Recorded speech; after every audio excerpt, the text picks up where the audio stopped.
ছেলেকে খুবই ভালোবাসত। যখন সেই ছেলে মায়ের গর্ভে ছিল, মায়ের গর্ভে থাকাকালীন মায়ের কত কষ্ট হচ্ছিল।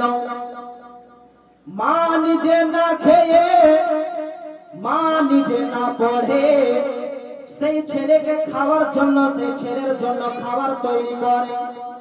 সেই মা জননী যখন বিছানায় ঘুমাতো, বিছানায় ঘুমার সময় সেই বাচ্চা যখন পেটের মধ্যে ছিল, মায়ের গর্ভে কষ্ট হচ্ছিল, মা পেটের মধ্যে ঘুমাতে পারে না। মা বলছে, আল্লাহ গো, আমার ছেলে আমার পেটের মধ্যে আছে, জানি না আল্লাহ আমার ছেলের হয়তো কষ্ট হতে পারে, আমার ছেলের হয়তো দুঃখ হতে পারে।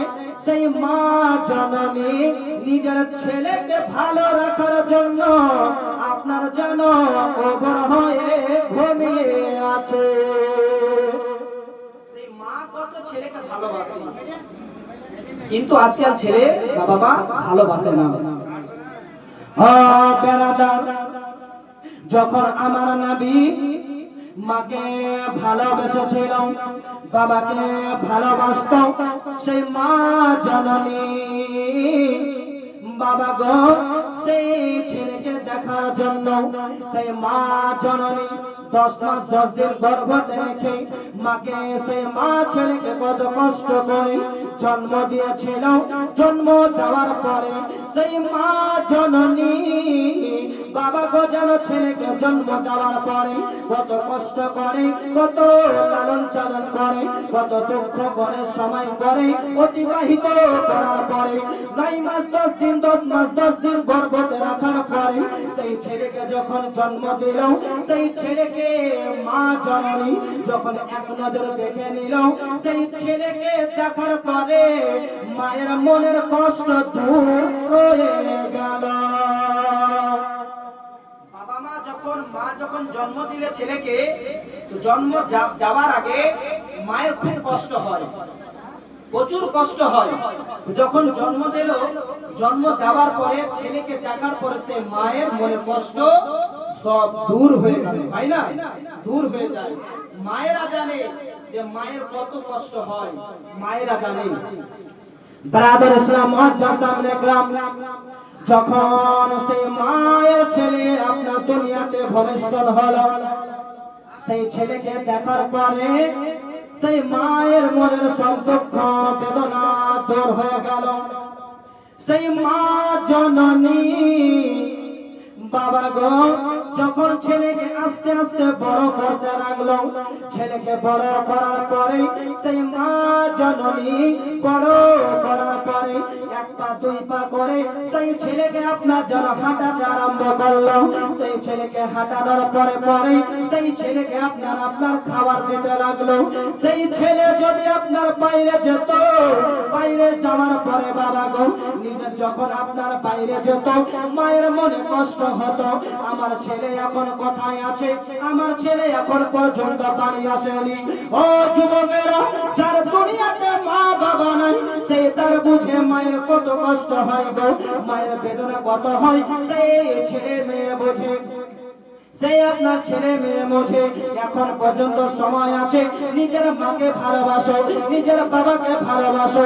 যেই মা তোমাকে জন্ম দিয়েছে, যেই বাবা তোমাকে আপনার লালন পালন করেছে, যেই মা তোমাকে আপনার ভবিষ্যৎ দিয়েছে, এই সারা জগৎকে যেই তোমাকে মা দেখিয়েছে, ওই মাকে তুমি কেমন করে কষ্ট দাও যুবক? একটু কি আপনার মনে কথা ভাবে না? যেই মা তোমাকে জন্ম দিল, আজকে বিবির কথা শুনে সেই মাকে লাথি মেরে দিচ্ছ, সেই মাকে আপনার কষ্ট দিচ্ছ, সেই মাকে আপনার বাড়ি থেকে বের করে দিচ্ছ। এর জন্য মাকে ভালোবাসতে হবে, বাবাকে এবং মাকে ভালোবাসতে হবে। তখন সেই মহিলা যখন ছেলের বিয়ে দিল, বিয়ে দেওয়ার পরে সেই মা যখন বিয়ে দিলেন, সেই বিয়ে দেওয়ার পরে সেই ছেলে তখন মাকে বিবির কথা শুনে মাকে অত্যাচার করতে লাগলো, মাকে কষ্ট দিতে লাগলো। অন্যায় অন্যায় কথা বলতে লাগলো। সেই সময়তে যখন সেই ছেলে মাকে বলছে, মা তোমার এই বাড়িতে আর জায়গা নেই, তুমি এই বাড়ি থেকে বেরিয়ে যাও।